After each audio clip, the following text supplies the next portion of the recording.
kita mulai ya. Ini saya paralel. Jadi ceritanya ini adalah kasus multi. Kalau primi kan kalau sungsang nggak boleh nolong. Jadi kalau multi itu sebenarnya kalau multi masih bisa ditolong oleh bidan asalkan satu, kalian sudah yakinkan bahwa persalinan ini bisa lewat bawah, ya kan? Kenapa dia sungsang? Salah satunya dari kemarin saya sudah sebutkan di video itu adalah mungkin dia plasenta previa, mungkin dia hidrosepal, mungkin dia CPD. Itu salah satu penyebab kenapa dia sungsang. Jadi kalian harus memastikan bahwa kalau dia mau lahir per vaginam, panggulnya luas, ya kan? Bayinya tidak besar, artinya kemungkinan disproporsi sepal pelvic tidak ada. Nah, bagaimana kita tahu? Kalau dalam anamnesa, kalau multi kita tanya, Bu, berat badan yang lalu berapa? Berat badan yang lalunya misalnya 3 kilo, 3,5 misalnya. Sekarang TBJ-nya berapa? Kamu kan bisa memperkirakan dengan misalnya industri, atau kamu lihat 1 minggu yang lalu hasil USG-nya berapa berat badannya. Itu juga bisa buat perkiraan kalian bahwa ini bisa lahir. Itu ya untuk persalinan sungsang. Kalau semuanya normal dan kemungkinan bayi lahirnya tidak ada masalah, boleh kalian tolong. Yang diwaspadai adalah after coming head. Mungkin saya di sini nggak melihat nih forceps Piper. Bisa nggak ada yang turun ke bawah untuk ambil forceps Piper supaya kalian juga tahu ini forceps Piper itu ya kayak gimana sih? Kalaupun kalian harus menggunakan kayak gimana sih? Sebenarnya forceps Piper itu kalian tidak boleh menggunakannya. Cuma di daerah terpencil, di daerah perbatasan jauh dari vaskes, itu kalian harus melakukan daripada dua-duanya meninggal. Kan itu yang harus jadi pertimbangan. Dan ketika kalian di daerah terpencil dan sulit untuk melakukan rujukan dan lain sebagainya, misalnya di satu pulau, kalau itu dia harus nunggu kapal, nunggu ini. Nah, kalau seperti itu, yang harus kalian lakukan adalah deteksi dini. 37 minggu ini masih sungsang, rujuk dalam keadaan baik. Itu sangat sulit. Baik. Nah, ada beberapa hal yang harus diperhatikan letak sungsang. Dulu ya, posisinya kan sudah pakai habis.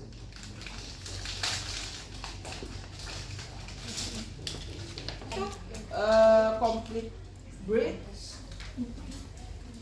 Complete bridge itu kakinya melipat pasien. Iya, complete bridge sama dengan murni nggak? Beda. Sama dengan French bridge nggak? Kalau French bridge sama bokong murni sama. Jadi kalau bokong yang sudah punya nama itu si murni atau si Frank ya, kalau laki-laki. Tapi itu salah satu bentuk untuk mengajar, menghafal, ya. Kalau si murni atau si Frank itu kalau PD seperti ini.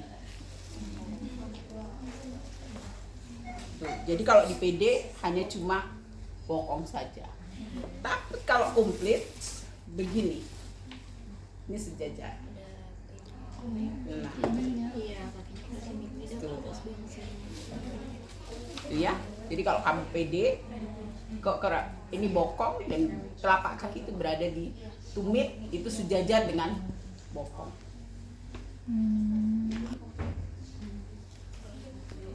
Kalau ini namanya apa? Tidak sempurna. Tidak sempurna, incomplete bridge. Ya, bisa apa? Komplit. Bokong dengan kaki, bokong dengan lutut. Nah, bokong dengan kaki. Ingat ya, kaki ini kecil. Jadi kalau kaki keluar, belum tentu dia lengkap. Karena pembukaan 5, kakinya udah keluar. Jadi jangan ditarik.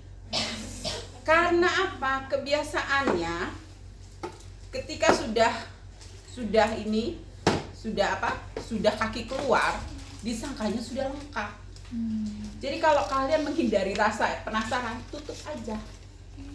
Jadi nggak kelihatan oleh kalian. Kalian cuma pantau dari hisnya, kontraksinya dan lain sebagainya. Belum tentu lengkap. Jadi jangan ditarik-tarik. Ingat, ditarik itu kan bayinya hidup. Iya. Iya kan, di dalam bayinya hidup. Bayinya hidup pasti dia gerak kan. Iya. Enggak itu, ketika dia ditarik itu kan dirangsang.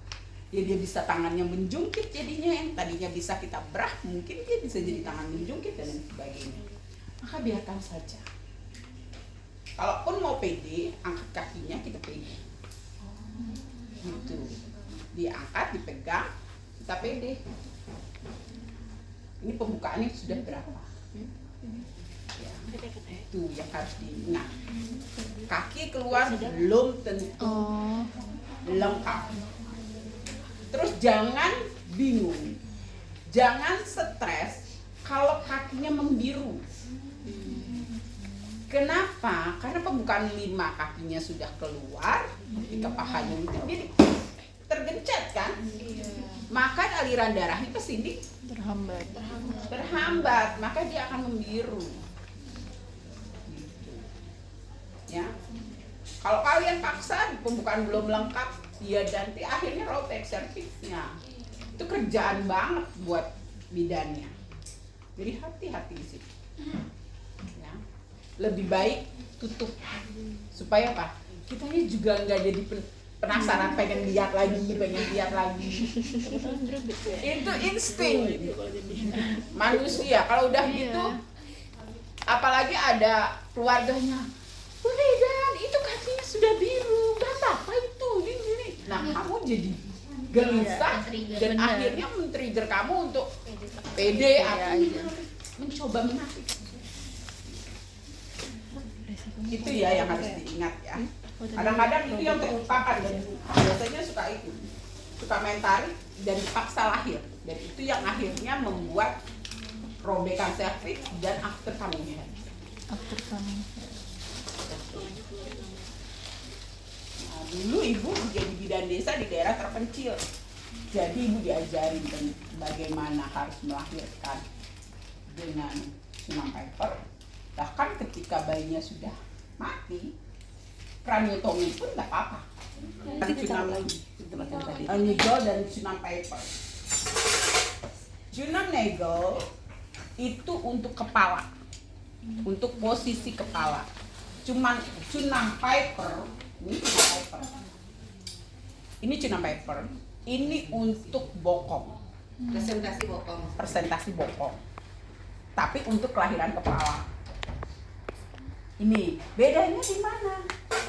Lubangnya ini kalau kepala dia lebih luar, lebih besar. Tapi kalau Sunan Piper dia lebih pipih dan lebih panjang. Ya, ini nanti untuk traksi kepala. Ini harusnya masuk ke dalam. Ini tolong dibuka di atas. Nah, tapi pada kondisi-kondisi tertentu dia sangat elastis, boleh tidak di epis. Ya, tetapi secara teori dia menjadi mutlak. Baik, ini sudah misalnya, ini kaki sudah lahir, dan kita PD pembukaan sudah lengkap. Maka kita akan melahirkan, ibu baru satu, gimana caranya? Ya ibu suruh ngeden. Kalau misalnya tidak, kita lahirkan kakinya. Caranya cari. Kalau ini Fosakubiti belakang lutut. Ya. Saya ambil ya bayinya ya, nanti saya masukin lagi ya. Bukan berarti keluar masuk aja nih bayinya. Gini, jadi yang harus di ini tekan lutut. Nah, kalau tekan di lututnya, maka dia mau tidak mau kakinya nekuk gini. Iya. Baru kamu ambil pergelangan kaki, tarik lurus. Oh, keluarin kaki. Keluarin kaki itu tarik lurus. Nggak boleh diambil gitu aja. Nah biasanya nanti kalau dilihat di puskesmas dan lain sebagainya, main ambil aja gitu. Resikonya pahanya ya fraktur femur. Jadi harus diginiin, ya harus ditekan dulu. Nanti sampai kita nemu ini baru ditarik lurus. Yang jadi yang diambil ada ini. Gitu ya. Kita tekuk. Kalau kita bayi kan kita rangsang gini, sama deh kamu tekuk di lipatan Fosakubiti di tanganmu. Pasti mau tidak mau kamu begini. Iya kan? Nah, sama dengan ini. Ya, seperti ini. Gitu ya. Itu namanya ekstraksi kaki. Oke. Udah ya, kita lahirkan dulu kakinya. Jadi selalu tangannya pegangnya begini. Ya, pegang begini. Nah, sudah. Ayo, ini kita fase lambat. Fase lambat masih aman nih.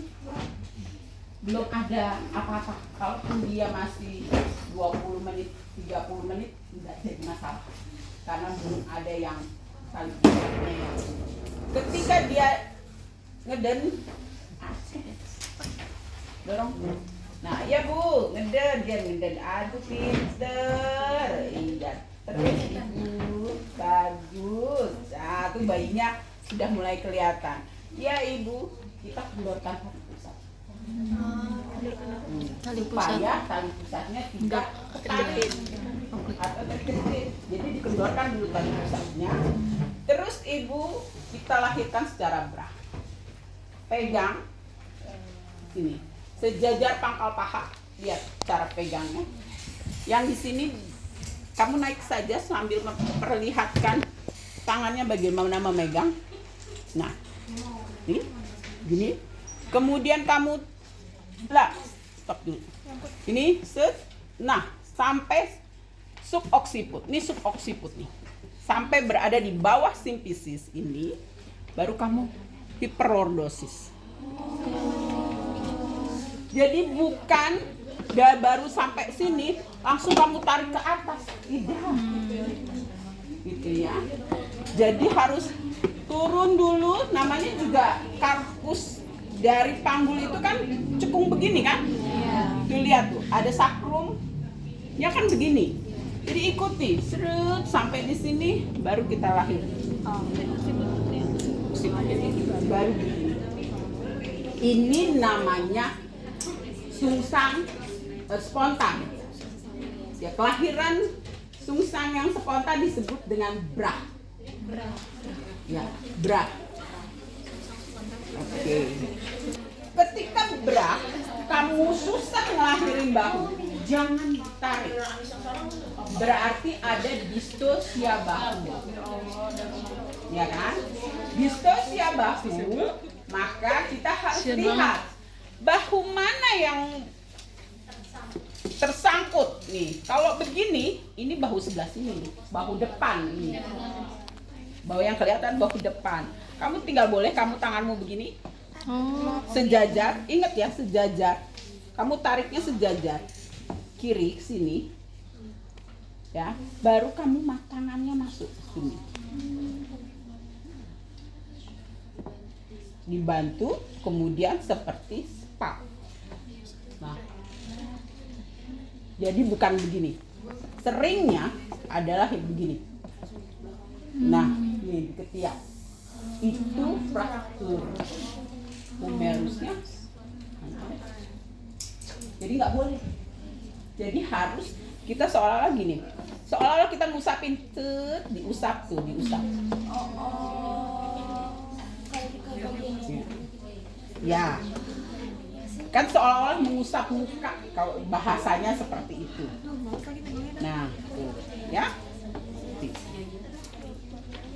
Kalau sudah ada kelahiran bahu, nggak boleh lagi kita gebrah. Harus dengan Mauricio, kelahiran kepala. Jadi ada kelahiran kepala, ada Mauricio, ada Wigen Martin, ya. Nah, yang pertama adalah Mauricio, posisi seperti menunggang kuda. Ini di sini ada di fossa kubik. Kalau dulu diajarin masuk mulut supaya kuat cengkramannya. Tapi sekarang setelah HIV dan lain sebagainya, takutnya robek dan lain sebagainya, itu jadi taruhnya di fossa canina.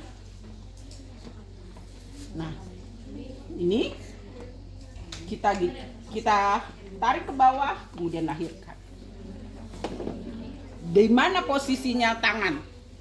Nih, dia menunggang kuda. Posisi tangan 2 di fossa canina nih. Ya.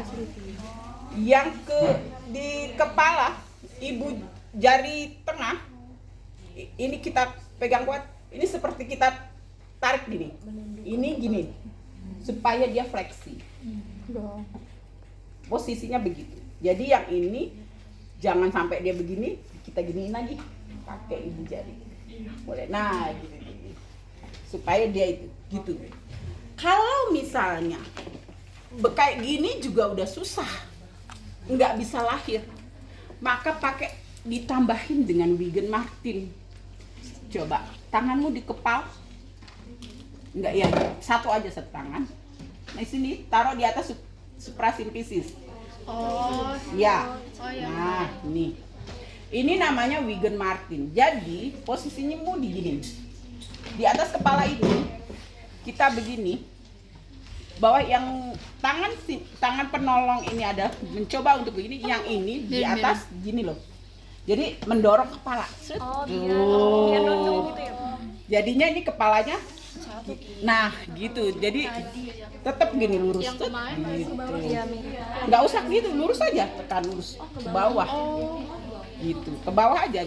Karena kita yang di dalam narik begini, sambil narik. Ya, nah. Itu. Nah, prasat ini disebut prasat Wigen Martin namanya. Wigen Martin. Ini baru. Yalah, terserah, yang penting kamu ingat Martin. Oke.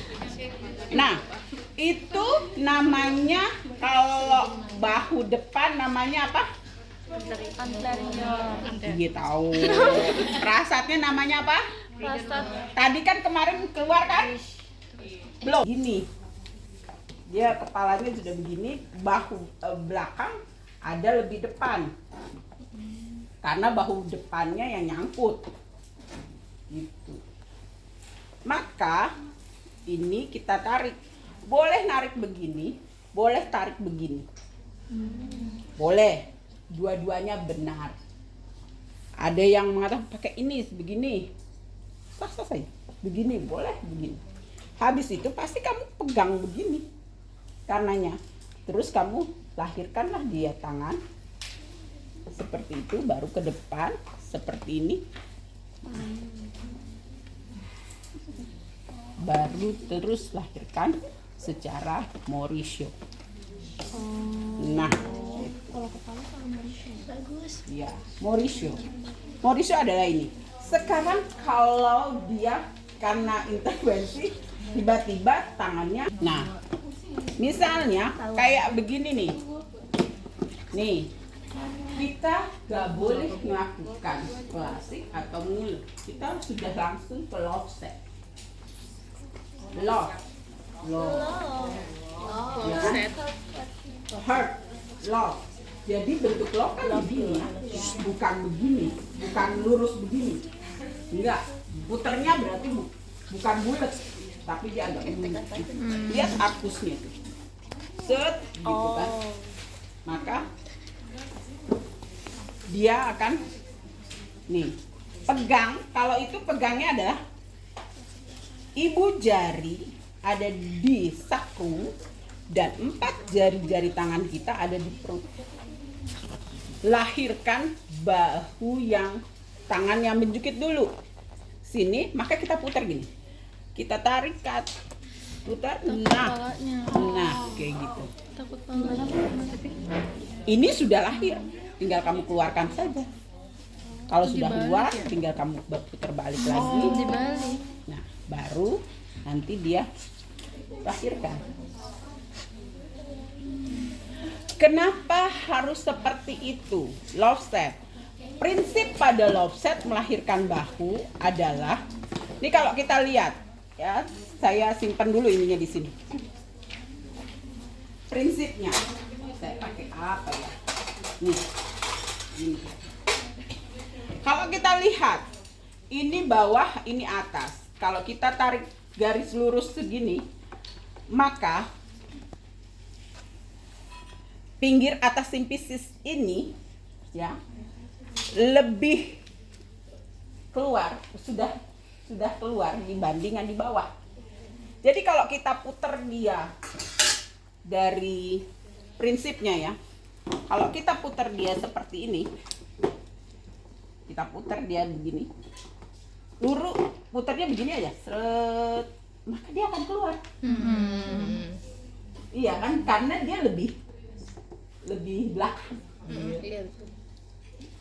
Tinggal kita putar lagi, tapi putarnya bentuk seperti air gini. Iya, setengah lingkaran, bolak-balik. Nah, itu. Cukup jelas? Semoga ya jelas. Nanti kalian harus perlu latihan lebih banyak. Nah,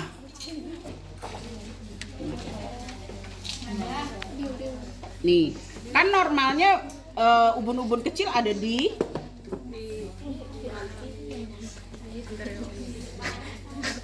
depan. Di depan. Kalau ini posterior kan jatuhnya. Sebenarnya ini akan merusak, pasti robekannya akan luas dan sebagainya. Pasti akan kendala dalam kelahiran bayi juga lebih besar. Pergiu terbalik, sama sebenarnya dengan posisi love, no issue kelahirannya. Cuma yang bawah ini tetap ini tangan kita masuk ke sini. Jadi di posisi tangan gini, tetap. Cuma kita lahirkan Itu ke atas. tetap ke atas, itu pergi terbalik. Nah, sekarang ini nyangkut nih. Pernah ada kasus di mana di Malang Yang kepalanya lepas. kepalanya copot. Bener. Bener. Iya. Tapi lepas coy, serem juga. Maka itu masih bayinya sudah mati sebenarnya. Oh. Jadi ada serasi. Kalau bayinya baru mati, segar, impossible. Nah, kalau kalian mau melakukan ini, kalian harus lihat. Kalian harus membuat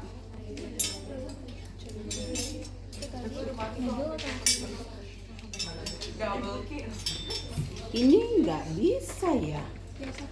Ini bukan, ini posisinya harusnya tuh. Ini nggak cocok ini. Enggak ngunci, Bu. Bukan jodohnya. Iya. Oh, sama-sama kanan. Tapi oke lah, baiknya. Jadi kita coba nih. Ini begini. Kamu harus lihat, kamu harus peragakan ini di depan. Di depan vulva, kamu sambil, oh ini harusnya begini. Oke. Saya akan lepas, tarik, taruh ini ya dulu. Tanganmu masuk tangan. Ini bantu dengan asisten, angkat, pegang. Nah, ini sebelah sini. Nah, kemudian tangan ini masuk sini, terus ini diikuti. Nah, gitu. Sampai dia melahap kepala. Nah, baru simpan. Kemudian satu lagi seperti ini, pegang oleh asisten. Nah, Emang iya. jadi nggak bisa sendiri ya, makanya itu terus ngikut. Ini susah loh ya, biasanya nggak semudah kayak di pantom ini ya, baru disatuin. Oke, ketika ini kita pegang bareng.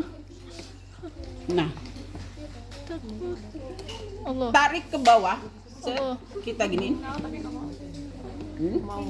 sama, kemudian baru Allah. Ya Allah. sama tapi yang ditarik adalah ini, yang narik, yang angkat adalah ini. Tapi nariknya juga berdua, Bu, sama asisten. Enggak, sendiri ini. Jadi gini, kuat. Nah ini gini, terus tarik. Ini kan nggak pas ini. Nah terus gini, terus tetap gini.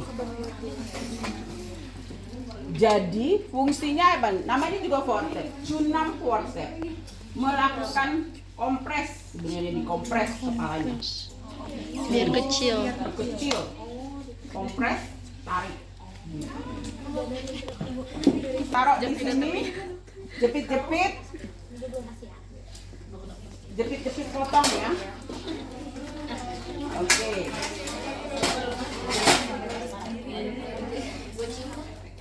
Nih.